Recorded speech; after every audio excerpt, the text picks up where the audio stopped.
السلام علیکم و رحمت الله و برکاته. ما وعده داده بودم و این درخواست شماها بود در باب حقوق پدر و مادر صحبت میکنم و الحمدلله این ساعت به ما میسر شد و الان در این خانه خدا و از بالای این منبر رسول بزرگوار با شما روبرو هستم و این وعده خدا انشاءالله که اجرا می نمایم.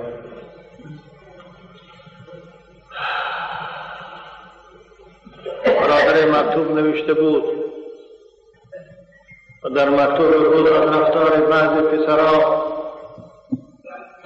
این روزها پدر و مادران خود احترام نمی کنند و حتی بعضی اونها هست که با پدر و مادران خود قهری هستند و گپ نمی زنند.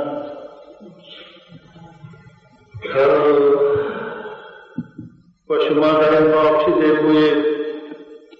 خواندن این مکتوب برای من خیلی دشوار بود، زیرا من تحمل می‌کردم اگرچه می‌شنیدم تا این حد فرزندان غرور و کبرشان بالا شده باشد که با پدر یا مادر خود گپ نزنند. بنابراین عزیزان من، احترام پدر و مادر از نظر قرآن و از نظر پیغمبر اسلام چیست بر بالای فرزند. الان شما از بالای این منبر رسول اکرم آن را میشنوید و از این صحبت امروزی من اگر از بین جوانای امت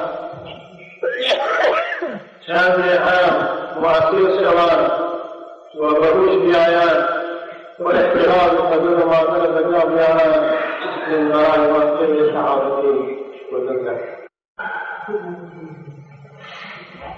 الحمد لله رب العالمین.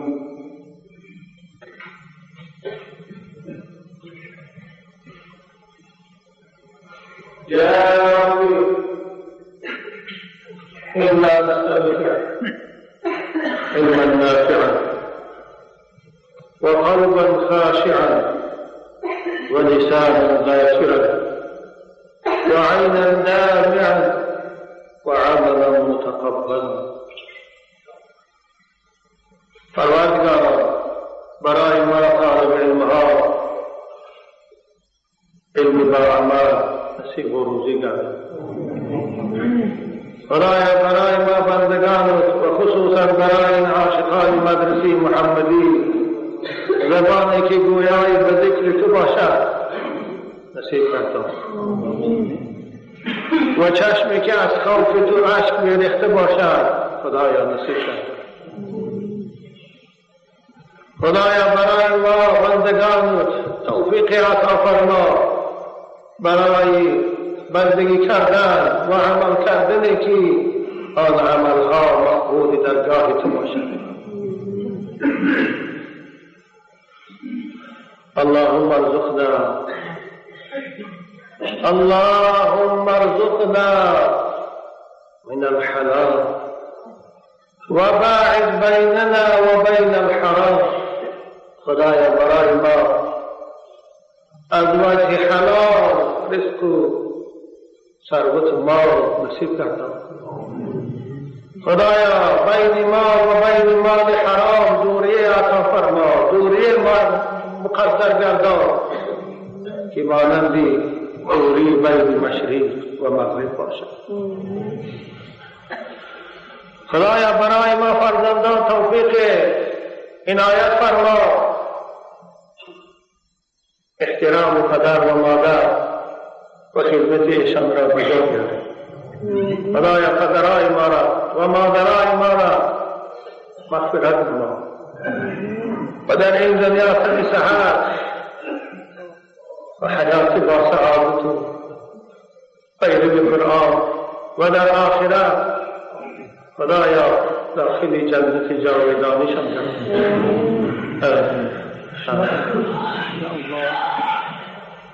واشهد ان لا اله الا الله. يقول الله تعالى في الحديث القدسي الجليل: أنا الله وأنا العزيز ومن أراد عز الدارين فليطع العزيز. پروردگار در این حدیث قدسی به بندگانش اعلام می‌دارد که ای بندگان من، خدای شما و معبود شما من هستم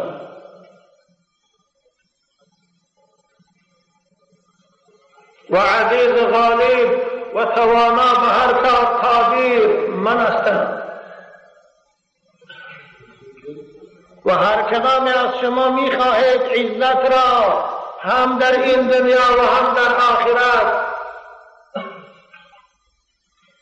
بس بدانید عزت دنیا و آخرت در عبادت من است و در بندگی من است.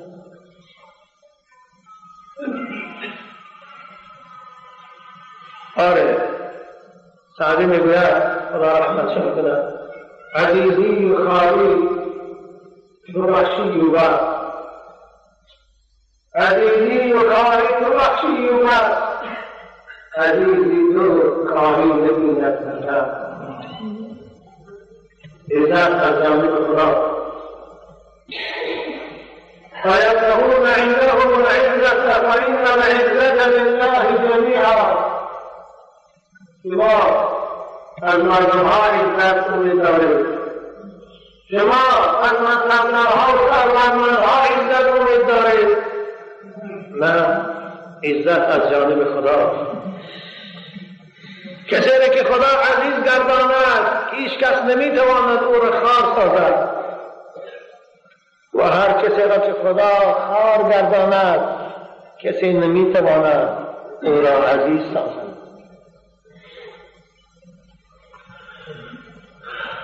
واشهد ان سیدنا و عظیمنا و حبیبنا محمدا رسول الله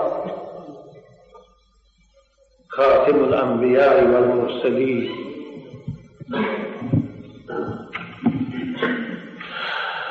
صلى الله تعالى عليه وعلى آله وأصحابه ومن تبعهم بإحسان إلى يوم الدين.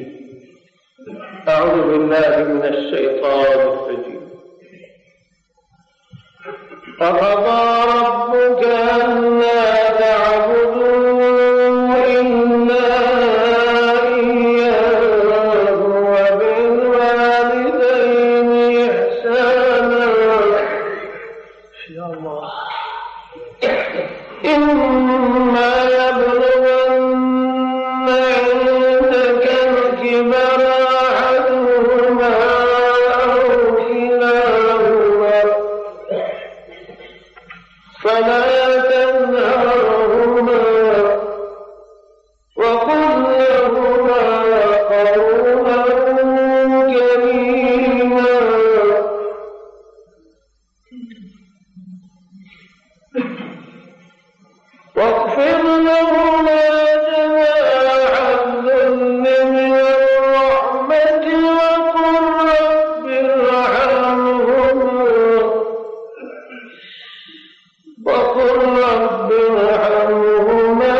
که تلاوت کردیم از سوره مبارکه اسراء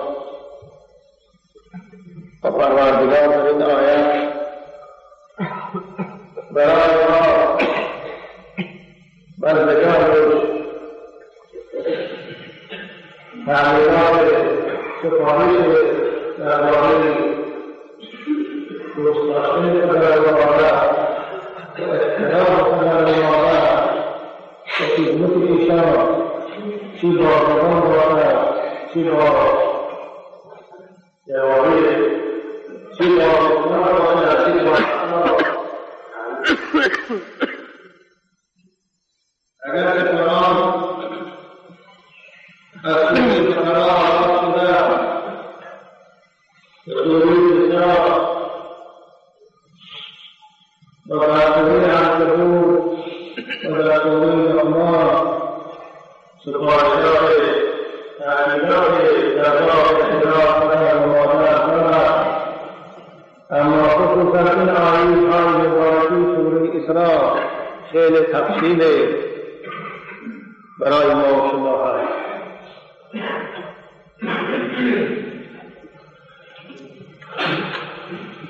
شاید هیچ دینی از دینهای الهی و هیچ کتابی از کتابهای آسمانی مانند قرآن، مانند دین مقدس اسلام پیروان خدا آنقدر تأکید و سفارش در باب خدمت پدر و مادر داده است و شاید هیچ مذهب و مکتب امروز در دنیا با وجود صرف شمارشان نسبت به احترام پدر و مادر و خدمت آن تأکیدات مانند قرآن و اسلام نکرده است. زیرا که اسلام آخرین دین‌های آسمانی است و قرآن آخرین کتاب‌های الهی است. کتابی که حکم تا قیامت ادامه می‌یابد.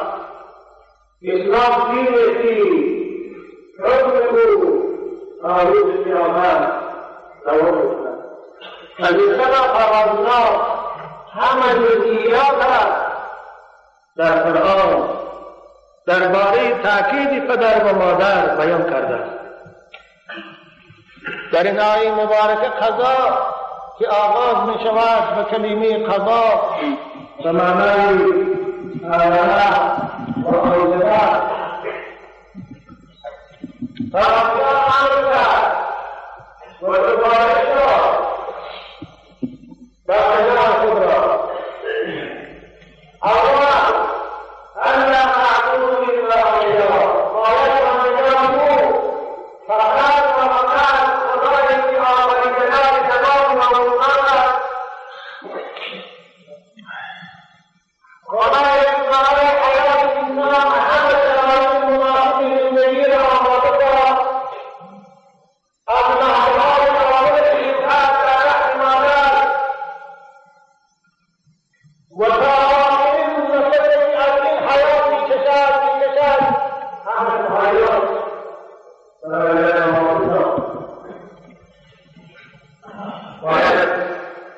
بنده این آفرین را عبادت کند، این خدای مهربان سے عبادت کند.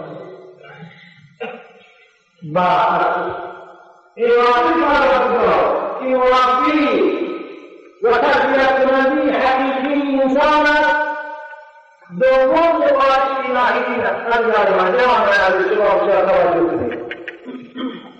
و بالوالدین احسانا وقضى بالوالدین احسانا. خدا امر کرد، خدا فرض گردانید، خدا حتما واجب گردانید بالای فرزندان که پدر و مادر خدا احترام کنند، پدر و مادر خود دوست دارند، پدر و مادر خود خدمت کنند. خصوصا در ایامی که پدر و مادر به سن کهنسالی میرسند، به سن میرسند که خود از کار کردن و از درآمد آوردن باز میمانند. به سبب پیری نمیتوانند کار کنند، به سبب پیری نمیتوانند ثروت یا مال به دست بیارند.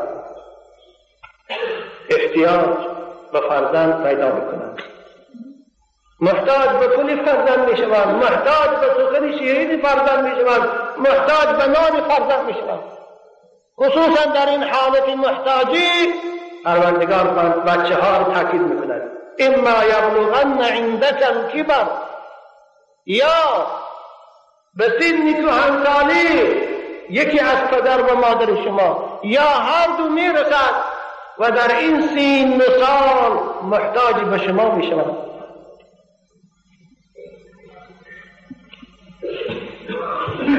محتاج به خدمت شما میشوند، یا بیمار شد بالای بستر خواب از احتیاج به تو که پیدا کرد، یا ناتوان شد و ضعیف شد از کار ماند احتیاجی به تو پیدا کرد. خدا چی میکرد؟ چی سفارش میکرد؟ فلا تقل لهما اف ولا تنهرهما.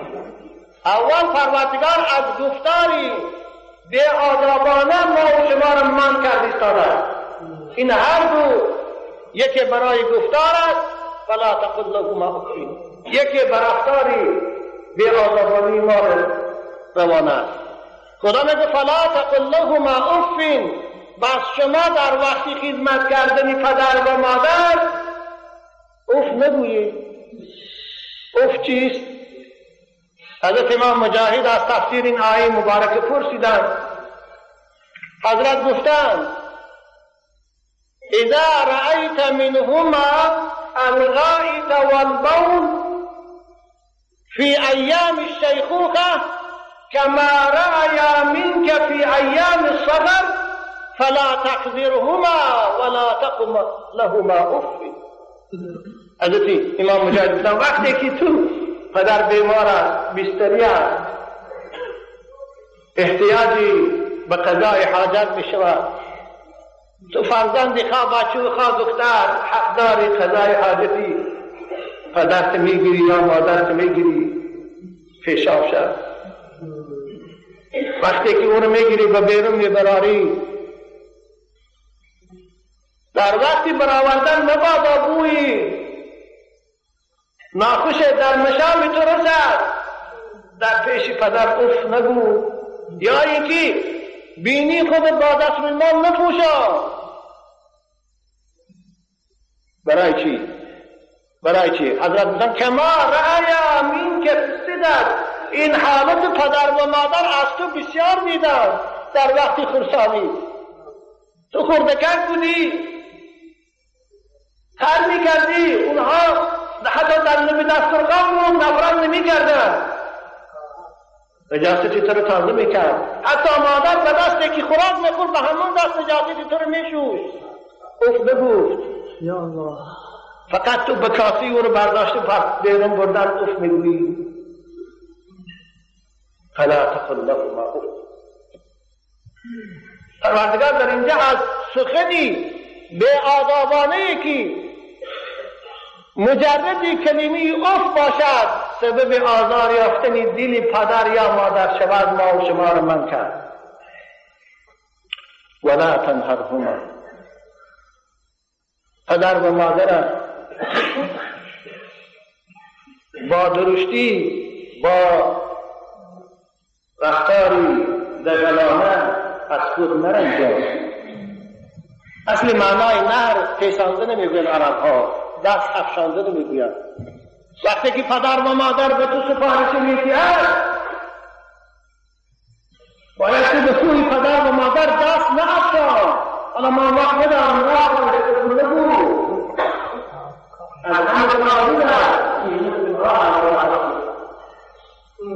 وقل لهما قولا کریما. برای پدر و مادر با آدابانه سخن گو، برای پدر و مادر مهربانانه سخن گو، سخن گو که دل اونها را خوشحال سازد.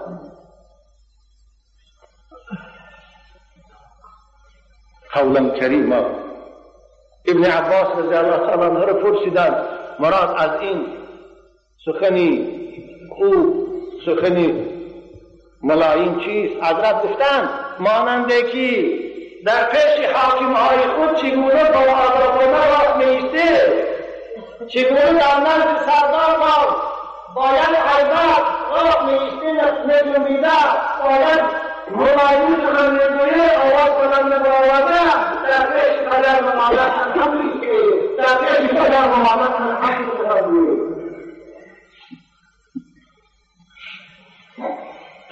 واخفض لهما جناح الذل من الرحمة فما جناحهما قال وضعهم این در پیش پدر و مادر تکبر میکنه، اگرچه ناسازگاری جوان عزیز، اگرچه مبتلایی، اگرچه تماما مراقبانی، در پیش پدر و مادر تکبر میکنه. در پیش پدر و مادر امروز خودداری و ناسازگاری خودت برای نشان نده. برای چی؟ حضرت مولی میگه اصلت از خطر منی لایق تو نیست، منی از رگی باو شدی کبر و منی ها چی کنی؟ اصل تو از همون خطره آبی منیه که از پدر و مادر جدا میشود، از هوای است. آیا به تو میعرضد در حضور پدر و مادر دعوای منی کردن؟ آیا به تو میعرضد که در پیش او دعوای کلانی کنی؟ اصلت از خطر منی لایق تو نیست، منی از رهی باو شدی کبر و منی ها چی کنی؟ تو همان جیفه‌ای این حسن جمال تو از اوست، تو همان قطره آبی پلیدی، همون قطره آب هستی که هر وقتی جدا شدن از بدن پدرتون ناراحت میشد، خوش ناراحت حساب میکرد. اما امروز این حسن کمال، این زیبایی و این قوتی که میبینی اول از خداست، دویم تربیه پدر و مادر بود، تربیه همین مادر بود، بیدارخوابی های همین مادر بود، رنج و ریاضت های همین مادر و پدر بود که تو امروز صاحب همه چی شدی.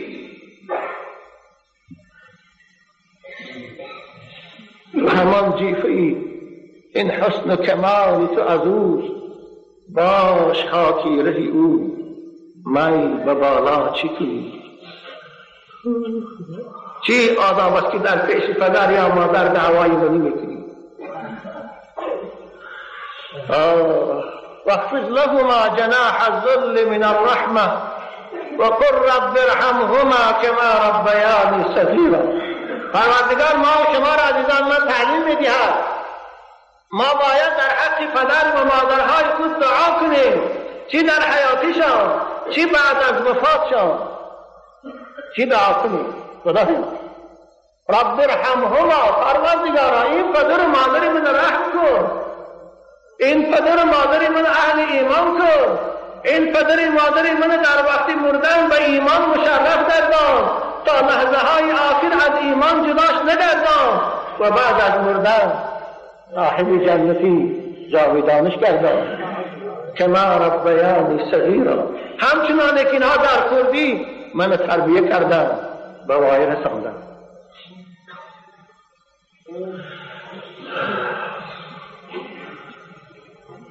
ربكم اعلم بما في نفوسكم.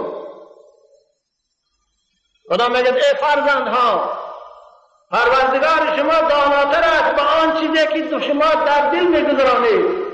یعنی اگر این خدمت شما نسبت به پدر و مادر صادقانه باشد، عاشقانه باشد، از روی ایمان و محبت و اخلاص باشد، خدا این خوب میداند برای شما پاداش بزرگ میدهد.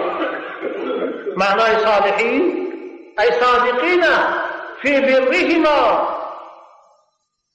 بعض پدرها را فرزنداشان خدمت میکنند اما برای خاطر ریا، برای خاطر آدمها من نخندند، در حضور آدمها پیش پدر و مادر خیلی با آدم است، اما وقتی که تنها باشد پدر و مادر سخت میگوید سیاست میکنند. خدا میگه شما خوب دانید من همه اسرار باطنی شما را میدانم، اگر شما صادقانه برای پدر و مادر خدمت کنید، من حتما کمبودی هایی که از شما سر زده بود اونها رو میبخشم. اما برای ریا باشد، برای سمع و نشان دادن و شنواندن باشد چی؟ شما خود دانه که من حتما شما را عتابی سخت میکنم. فإنه كان للأوابین غفورا. اندر تفسیر این آیت فرمودن اگر شما پدر و مادر صادقانه خدمت کنه، مبادا حالتی بشری سیگام به آدابی از شما به اختیار سرزند، خدای میگه من میبخشم. فإنه كان للأوابین غفورا، میبخشم. و یادم آمد حکایه خدا رحمت کنه عبدالحمید کیشک در یکی از موعظه هاش بیان میکنن در احترام پدر و مادر. میگوید یک مردی بود، مادر پیر داشت و کان یخدمها بنفسه، مادر چه خودش خدمت میکرد، یغسل ثیابه، لباساش میشوشت، خودش به دستش او را طعام میداد، حتی به زنش سفارش نمیداد، خشیت ان تتعذى منها، مبادا که زن ناراحت شود و مادر من آزارتی است. خود طعامش میداد، خود لباساش میشوشت، خود تارکش میداد. فلما مات هذا الرجل لقي الله وهو عليه غضبان. همین شخص وفات کرد، همین فرزند وفات کرد. پروردگار برو که روبرو شد، پروردگار با نظری غضب به اون نگاه کرد. قالت الملائکة الكاتبون یا ربنا ما علمنا منه الا خیرا. ملائکه حیران شدن، خدایا گفتن ما از این بنده تو امید نیک داشتیم، آخر این مادر چه خودش خدمت میکرد، اما گمان داشتیم که این اهل جنت است. برای چی تو با غضب به اون نگاه داری، او را رحمت نکردی؟ عزیزان متوجه کنید. قال الله انی اعلم ما لا تعلمون. خدا گفت که ملائکه های من چیزی که من میدانم شما رو نمیدانید. خدایا این چی بود؟ پروردگار با ملائکه ها بیان کرد.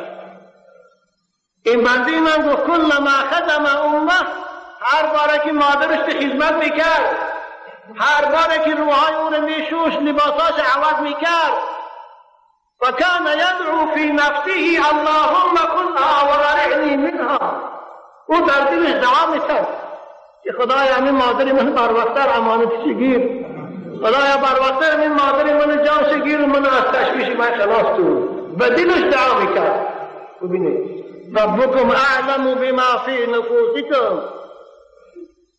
در ظاهر مهربان بود، اما شاید اون بیچاره برای آن دعا میکرد که همین مادرم خفه نشده از این عالم رود، اما همین به پروردگار خوش نامد. جوانای عزیزین، اون به دلش دعا میکرد که خدایا مادر من بردار که از این کلفت دنیا خلاص شود. خدا به خوش نامد و عذاب کرد. چه حال او بچه هایی که در زندگی در روی پدر و مادر درستی میکنند، پدر و مادر به احترامی میکنند، حتی پدر و مادر بیمار میشوند بالینشان رو نمیبردارند، حال باید چی میشه؟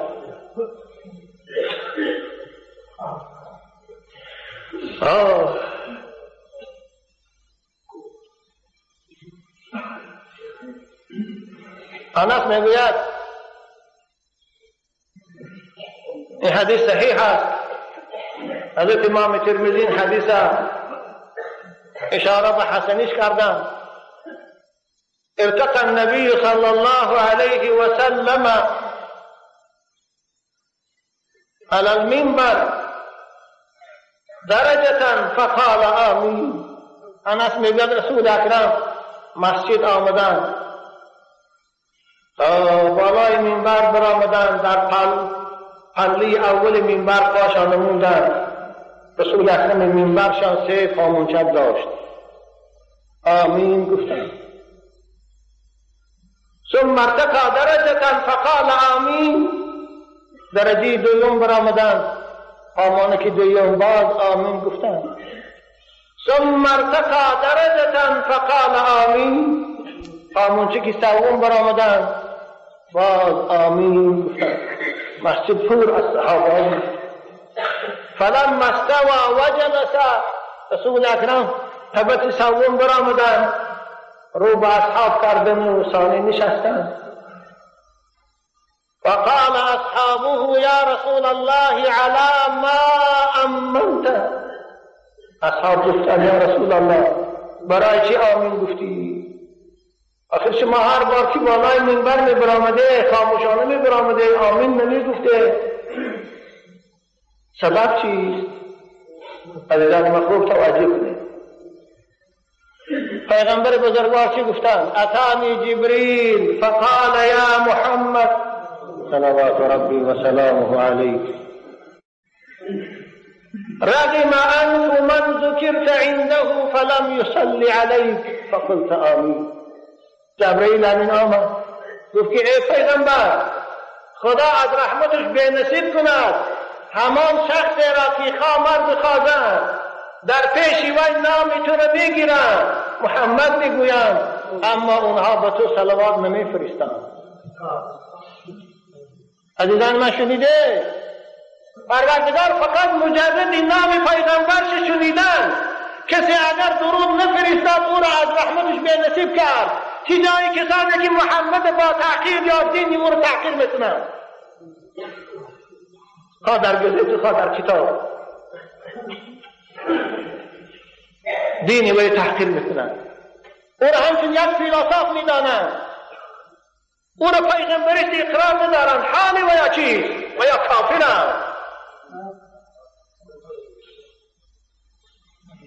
رسول اکرم نام شنیده در کدام محفل باشد شما باید اللهم صل علی محمد و علی آل محمد گویید. دوم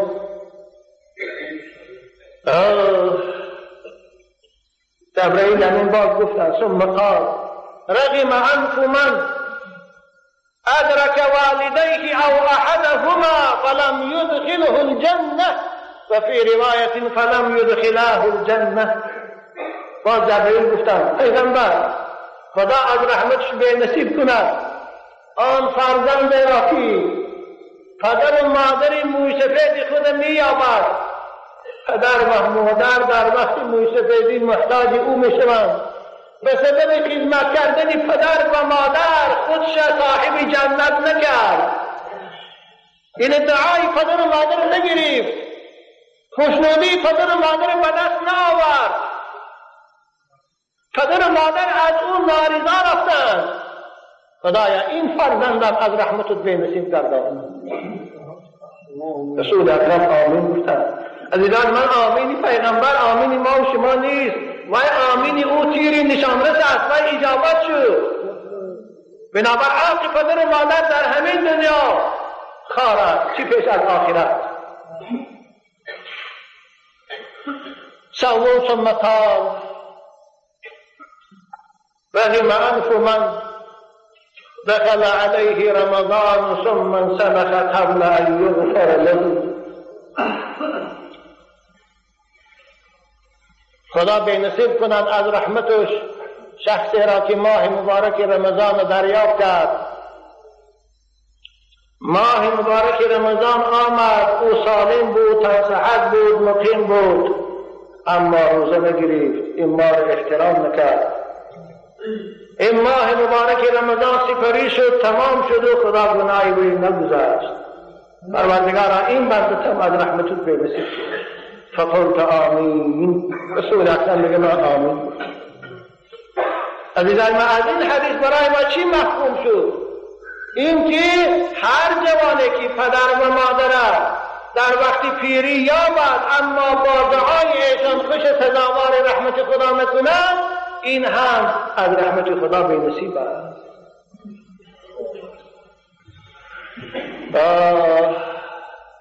از این سبب بهترین عمل در پیشگاه خدا قومای عزیز، جوانای خوب، بعد از نماز این احترام پدر و مادر است. نماز که ستون اسلام است، نماز که یکی از رکنهای خیلی قوی ایمانداری است که شاید هیچ عبادت در پیشگاه خدا برابر نماز نیست.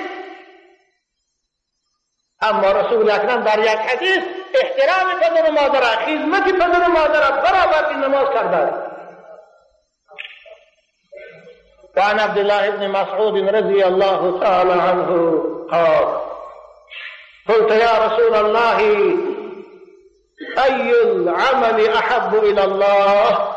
عبد الله بن مسعود میگوید گفتم پیغمبر بزرگوار بهترین عمل، محبوب ترین کار در پیشگاه خدا چیست؟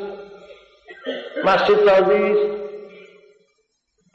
رستوران سازی است، کازینو سازی است، بریلیانت کلوب ساختن است، کدام است؟ نعوذ بالله. رسول اکرم چی گفتند؟ احب العمل الى الله الصلاة على وقتها.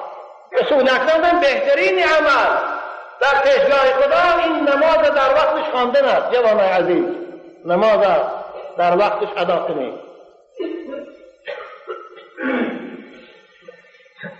عبدالله بن مسعود میگوید ثم قال ثم ای با کدام؟ حضرت چی گفتن؟ ثم بر الوالدین. بعد از نماز محبوب ترین عمل به سوی خدا این خدمت پدر و مادر است، این احترام پدر و مادر است، این دوست داشتن پدر و مادر است، این نیکی کردن به پدر و مادر است. ثم ای با کدام یا رسول الله؟ حضرت گفتن ثم الجهاد فی سبیل الله. بعد از آن جهاد در راه خدا. جوانای عزیز، در این حدیث رسول اکرم خدمت پدر و مادر بالاتر از جهاد دانستند. احترام پدر و مادر در پیشگاه خدا بالاتر از خون خود در راه خدا ریختند. از این سبب ابو سعید خدری میگن یک جوان از یمن نزد پیغمبر خدا آمد، گفت یا رسول الله از یمن آمدم برای خاطر آنکه با شما بیعت کنم و در راه خدا جهاد کنم. رسول اکرم گفتند وقتی که از یمن می آمدی مادر داشتی؟ آره مادر داشتم یا رسول الله. مادر تو را خوشنودانه دعا داد یا خود نارضای اونها آمدی؟ گفت نه یا رسول، وقتی که آمدم اونها گریه می کردن. حضرت گفتم بازگرد گفتم پیش پدر و مادرت را، اونها را خدمت کن، جنت در نزد اونها. تو بینید در این حدیث هم رسول اکرم خدمت پدر و مادر جوانای عزیز از جهاد هم بالاتر دانستند. از این سبب بود یک جوان از روی خدمت پدر و مادر از امتای موسی رفیق موسی علیه السلام شد. حکایه میکنم ابن جزری در تاریخی در کتاب خود از زهر فائح گفتگی کتاب دارد، میگوید حضرت موسی علیه السلام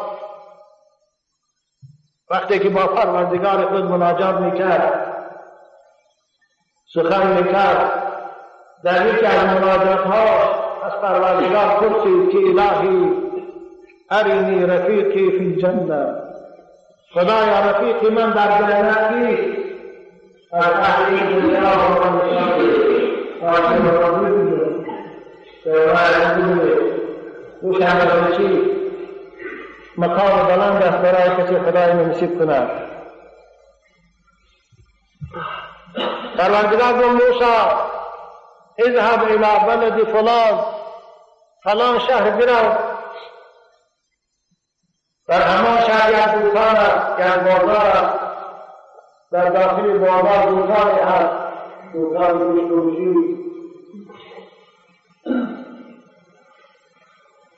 داخل دوکان یک جوانی هست، جوانی که لباسو هست،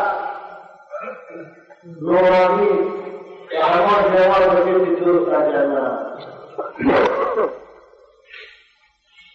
موسی علیه السلام بعد از سمیده این خبر روان شد به سوی نماز شهر و رفت. بازار یافت. وقتی که داخل بازار شد همان روزهای بزرگی سراغ علاقات بود پیدا کرد و نزدیک رفت که جرامی اون حقیق نورامیت در چهرهاش معلوم بود. گوش بود ایستادن. حضرت موسی منتظر شدن دوتر کار او جوان نظاره می کردن. او گوش می فروخت. وقتی که بعد از زوال شد از همون گوشتهای آویزان جایهای ملایم شکمی در یک کاغذ گرفت و پیچاند در خلطش انداخت. بعد از آن دکان خود محکم کرد و بیرون روانه شد که موسی علیه السلام از پیشش خیستن و گفتن السلام علیک یا عبدالله. جواب و علیکم السلام گفت و جواب و سلام گرداندند. موسی گفت برادر من میخواهم این شب با شما مهمان باشم، جای رفتن ندارم، من مهمان میکنی؟ جواب گفت باشه. گفت نوری چشم مرحبت بیایید، لیکن هر چیزی که من در خانه میکنم مبادا از من خفه نمیشه گفتن. حضرت موسی گفتن باشه گفتن. هر دو رفتن به خانه جوان.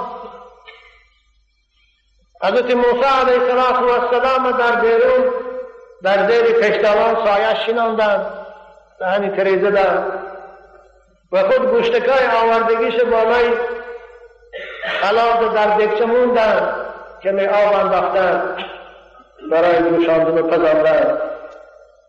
به خانه در آمدند. حضرت موسی در نزد تریزه نشسته بود. خانه در آمدن دیدن جوان چی کار بکنه. جوان خانه رفت. یک ثبت کلان مانند گهواره آویزان بود در بین خانه، بالاش با یک متاع پوشانیده بود. همون ثبت گرفتند، ملایم در زمین گذاشتند. حضرت موسی نظاره دارند از بیرون. متاع روی او را یک پهلو یک طرف کردند. موسی دید از داخل همین سبد یک پیرزنی خیلی ناتوان که مانندی چون چقدر مایده شده.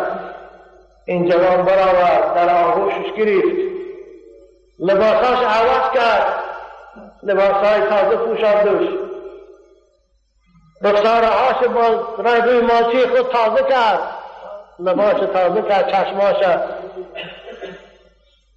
بعد از آن از همون خوراکی که آماده کرده بود که می آورد با دستان خود مایده کرده در دهن او گذاشتن گرفت. بعد از اندک غذا تناول کردن باز لب و دستاش تازه کرد و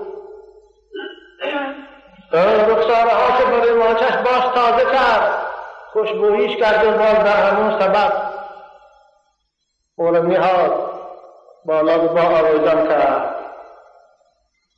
حضرت موسی از بیرون نظاره داشتند.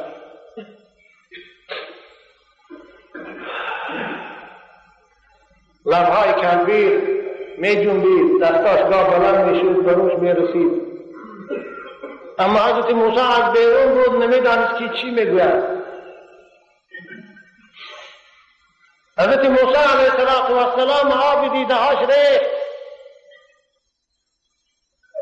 ابن جزری میگوید قطره های اشک از چشمان موسی جاری شد. جوان بیرون آمد، به حضرت موسی سلام کرد. او برادر من معذور می‌داره که من خدمت شما را کرده نتوانستم. ثانی آماده دسترخوان پرتافتن بود که حضرت موسی گفت برادر پیش از آن که برای من طعام می‌بری من از تو چند سؤال دارم.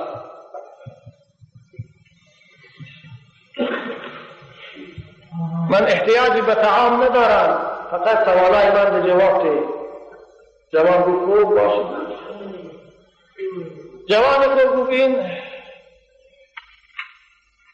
پیرزن ناتوانی که در این سبد بود او را دستاش شوشتی را رویهاش تازه کرده، لباساش عوض کرده، خوراک دادی. کیست؟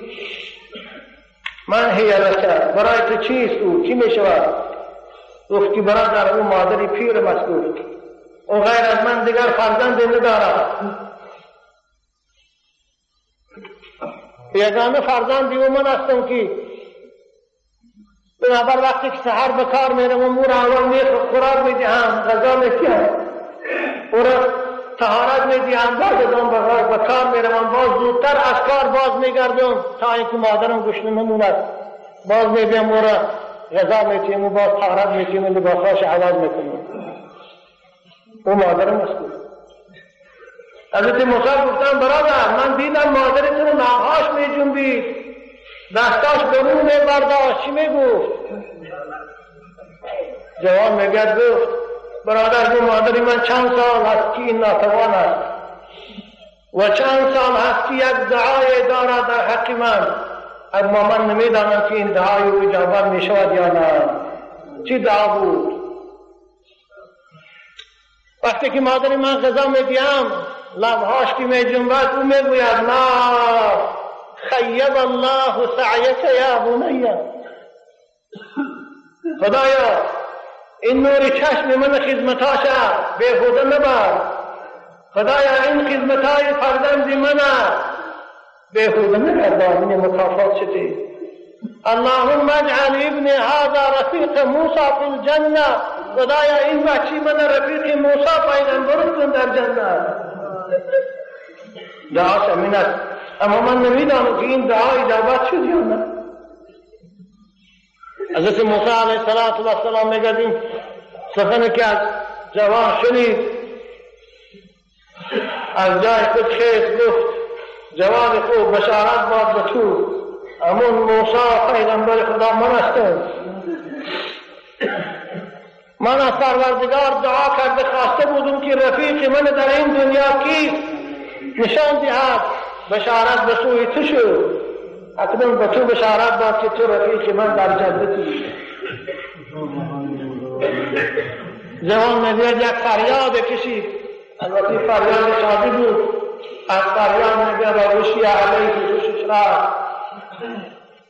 وقتی که به هوش آمد جوان پیش مادر برآمد، مادرش در آغوش کشید گفت مادر جان بشارت به تو داد که این دعا که در حق من میکرده اجابت شد. الان موسی پیغمبر خدا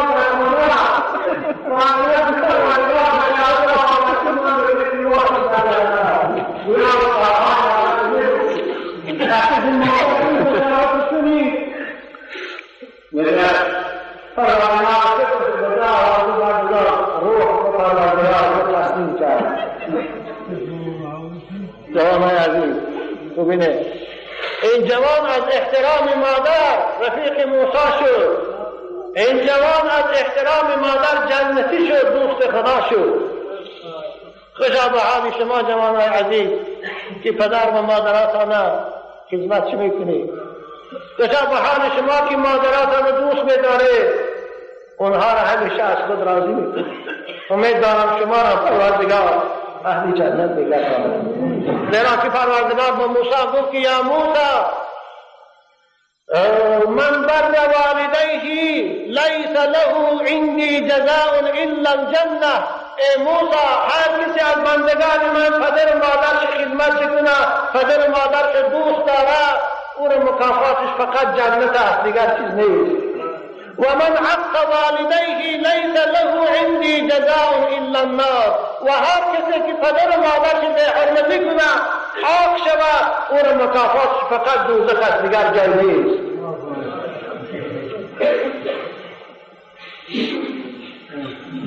اما امروز حالی ما فرزندها نسبت به پدر مادر چگونه است؟ امروز جوانای ما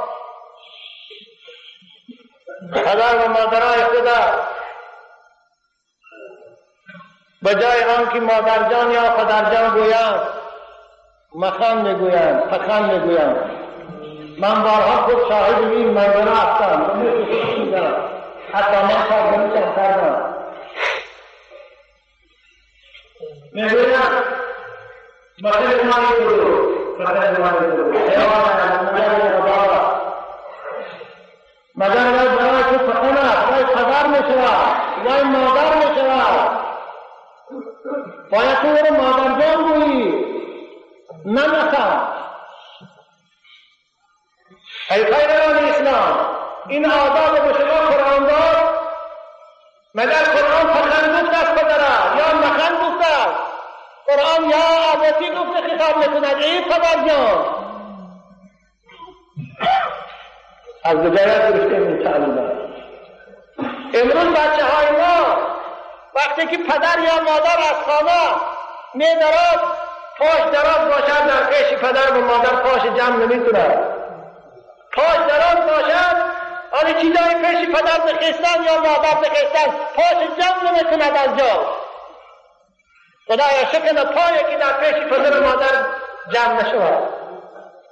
مگر این آداب مگر پدر و مادر که خوشنودی و خوشنودی خدا آداب است که تو در پیش باید پاس دراز ایستی. مگر این آداب است که پدر کی نباشد، خواه کلام داده باشد، خواه بیچاره باشد، باید پدر است برای تو، مادر است برای تو. مگر آداب است که از درد دراز تو کم تکاواب نکنی، از جا نخیزی.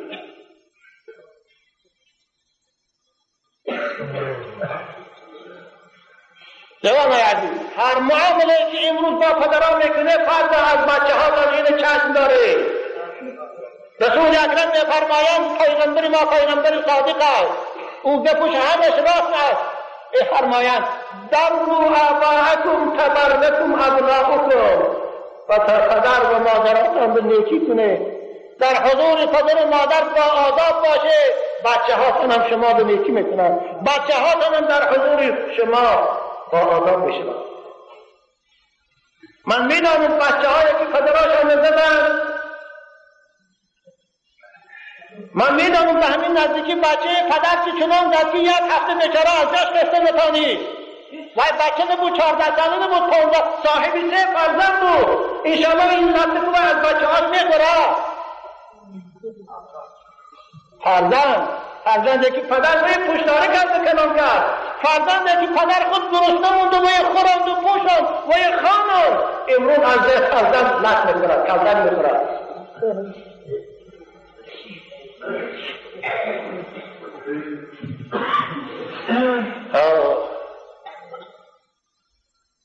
بنابر رسول اکرم گفتن آقی پدر و مادر جنت نمیدرد.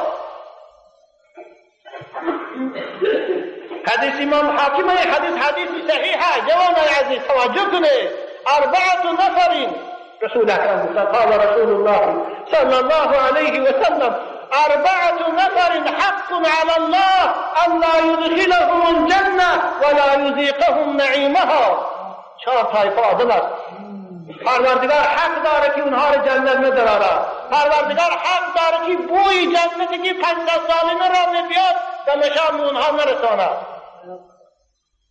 این 4 نفر به سعادت چیست؟ 1 نفر بودن مدمن الخمر. یکم این به سعادت آدم عرق نوش است که جنت نمیدرد. عرق نوش. جوانای عزیز، عاشقان مدرسه محمدی، رفیقاتان خامنه، عرق نوش جنت نمیدرد. عرق نوش در وقت مردن به ایمان میرود. عرق نوش جنازش درست نیست اگر حالتی مسجد میرد. دویم کی؟ و آکل الربا. دویم سودخور. دویم شخصی که پرسن میگیرد از پول قرض دادگیش، خورنده ربا، پرسنگیر. عزیزان من، جوانای عزیز، پرسنگیرها قرض میتیان در عوض قرض هر سو پرسن میگیرن. اینا برادرای یهودن، اینا دشمنای خدا هستند، اینا دشمنای اسلام هستند، اینا دوزخی هستند. جنت نمیدرد. سوم کی و آکل مال الیتیم ظلما، سوم شخصی که مال یتیم بر قصد میخورد. مال یتیم چی در خانهش در محله یک جوان میمرد، از او کودکای خردسال صغیر میمونند، اما آشکارای محله گاوی او را یا گوسفند او را میکشند، فدایی میکنند. خورنده مال صغیر، کسی که در حق مال صغیر جبر میکند و یا دوزخ نمیدرد. چهارمش چیست که موضوع بحث ماست؟ والعاق لوالدیه، والعاق لوالدیه، جوانی که پدر و مادرش او را عاق کرده باشد، جوانی که پدر و مادر از او رنجیده باشد. باز تاکید میکنم عزیزان من، این لفظ عاق معناش در اسلام رنجش پدر و مادر است. خودی من عاق کردم گفتن این اعتبار ندارد.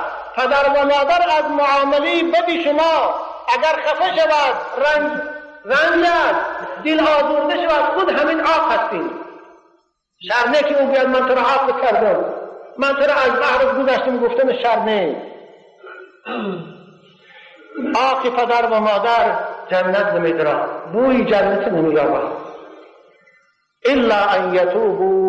رسول اکرم آخر به استثناء کردند مگر همان کسانی که از بین اینها در ایام بچگیش عرق نوش بود، یا از روی نادانی قرض میداد پرسن میگرفت، یا از روی نادانی و گمراهی پدر و مادرش آزار داد، اکنون پشیمان شده توبه کرد، پدر و مادرش از خود راضی کرد، از عرق نوشی باز ایستاد، از پرسن گرفتن توبه کرد و باز ایستاد. الا ان یتوب، توبه کردن اینها را پروردگار البته میبخشد، اینها را پروردگار حتما داخل جنت میکند. لیکن همین رفتار اگر مرد پدر و مادر از خود نارضا کردند یا از عرق نوشی باز نیستادن مرد، اونها جنت نمیدرند. جوان عزیز، اگرچه نمازخوان است، اگرچه روزه میگیرد، اگرچه زکات میدهد، پدر و مادرش از خود رنجاند و جنت نمیدرد. حدیث صحیح است که امام احمد و طبرانی روایت کرد. لفظ حدیث میخوانم توجه کنید. وعن عمرو بن المرة الجهني قال جاء رجل الى النبي صلى الله عليه وسلم. یک جوان مانند تاجدین برادری ما که جوان خوب است، داداش حرمت میکند، پیش پیغمبر خدا آمد. قال یا رسول الله أرأيت إن صليت الصلوات الخمسة وصمت رمضان وأديت الزكاة وحججت البيت فماذا لي؟ الزمان من توجه يا رسول الله شما به من گویید من 5 وقت نماز میخوانم، روزی ماه مبارک رمضان را به پاکی گیرم، در ذمم زکات فرض شود، زکات شتیم، حج فرض شد، حج کردم، من در پیشگاه خدا چی ثواب میگیرم؟ چی درجه، چه مقام دارم؟ رسول اکرم چی گفتن؟ من فعل هذا كان مع النبيين والصديقين والشهداء والصالحين. رسول اکرم تو نگفتن، من گفته عام کردن، این برای تمام امت اسلام است تا روز قیامت. هر کسی از امت من خواه مرد خواهد 5 وقت نماز شخانه، روزی ماه مبارک رمضان شگیره، زکات مال شتیه، در ذمه‌اش حج فرض شود، اگر امکانیت داشته باشد حج رود، این آدم روز قیامت مع النبیین، همراه پیغمبران، همراه بندگان صالح و صدیقها در جنت است. یعنی رفیق پیغمبران، رفیق ابوبکر و عمر و عثمان است، رفیق علی و حمزه. لیکن رسول اکرم در آخر چی گفتن؟ الا ان یعق والدیه، الا ان یعق والدیه، مگر که همیشه بدون معاهده مگر اینکه آقی پدر و مادر نباشد. اگر آقی پدر و مادر باشه این نمازخوانیت رو این روز رو جواب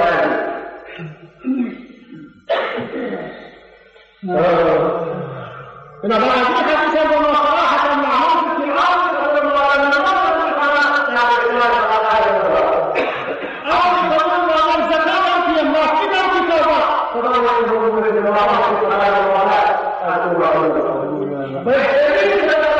بهترین خیرات همون نفس صدقات است، همون خیرات است که اول پدر و مادر بکنیم ما. از این باید این اصلاحی رحمت الله علیه بکاری میکنن 30 سال این نظرات که رو تجربه هر یاد میشه 30 سال حتی باید باستانی برای رسیدن به خدا شهر از این کارخانه رو از زیارت کرده گشتم، خدمت کرده گشتم، اما آنچه که هستی باید که بخواهی برم نمیرم این بدعال یادم یافتم نه به خدمت پیرا نه به خدمت استادان. از این مرحله زمان حکایت از زمان حضرت باید که بخواهی شریعت مادرم میگه پیر بود ناتوان بود، شب بالای بستر به خواب بود که بودی مادرم در بستری خواب، که بودی مادرم در بستری خواب، دلش بیدار نامی پاکی وهاب. مادرم میگه بالای بستر به خواب بود، اما مادره که بایزید بارین فرزند به دنیا بیارد ای خواب میرود، او چشمش خواب بود اما دلش به یاد خدا بود. دلش بیدار نام پاک وهاب، به بالای سری آن ام نائم، و دستم کوزه پر آب قائم. میگه مادرم آب گفت، دوام رفت کوزه به آب آوردم، بالای خودش که چشماش خواب برده، آدم ناتوان چشماش محکم شده، به خود آداب ندیدم که بیدارش کنم آب چیم، کوزه در دست بالای سر مادرم میگه تا صبح زمین خواب استادم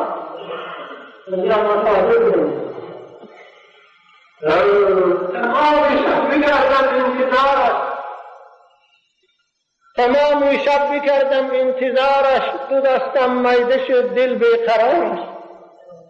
کوزه در دست میگه تا بیدار شدنش راست استادم. هوا خنک بود. در بعض روایت میگه حضرت بایزید بستامیر میگه پوستی دستی در کوزه چسبیده بود. تمام شب کردم انتظارش، دو دستم میده شد دل بیقرارش. به وقتی فیض شد از خواب بیدار، به وقتی فیض شد از خواب بیدار، که بودی تشنه لب آن آب تیار. مادر میگه دل شب بود، نصف شب بود، از خواب بیدار شد، چشماش کجا آب گفت میگه که بودی تشنه لب آن آب تیار. بنوشید آب گفت ای نیکو فرزند، بنوشید آب گفت ای نیکو فرزند، نیاسایی چرا تو ای جگربند. آب نوشید بعد از نوشیدن به جای من همیشه به دراز خواب نکردی؟ همیشه به دراز تو بالای من دراز استادی؟ بنوشین آب گو بینه که فرزند، نیاسایی چرا تو جگربند. شبی تاری دراز و خوبه در دست، چرا من شستی شیدای سرمست.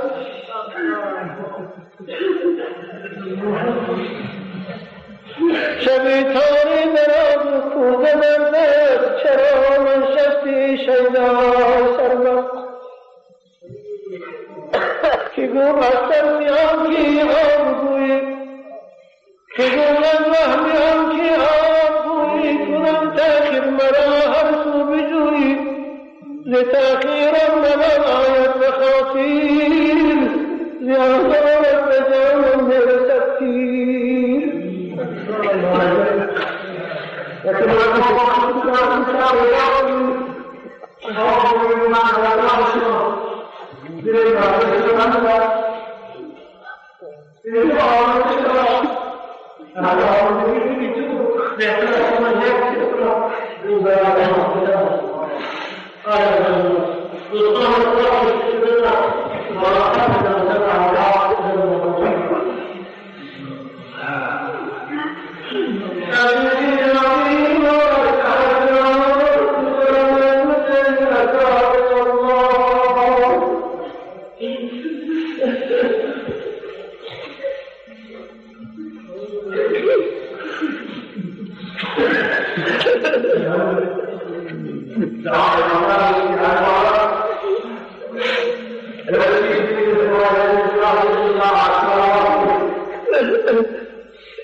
باید به دعای مادر تمامی و خدا نزدیک شود.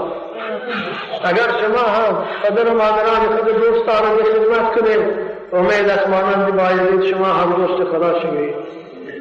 پروردگارا از این لحظه های نزول رحمت و در این لحظه های دقت و ملای نقاب استعاذ دعا میکنیم که از خدمتگاه بارکی برای ما بسیارات زیادی دیگه هستند، تشویش بسیاری که دیگه هستند. بهترین پاداش که برای تربیت فرزند وعده کردی به حضرت خدمتگاه ما و مادر ما نصیب در برکت.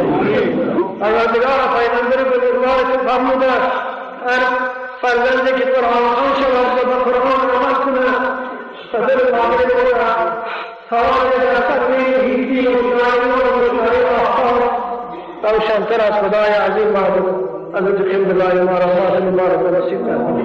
خدای هم فرزندان مسلمان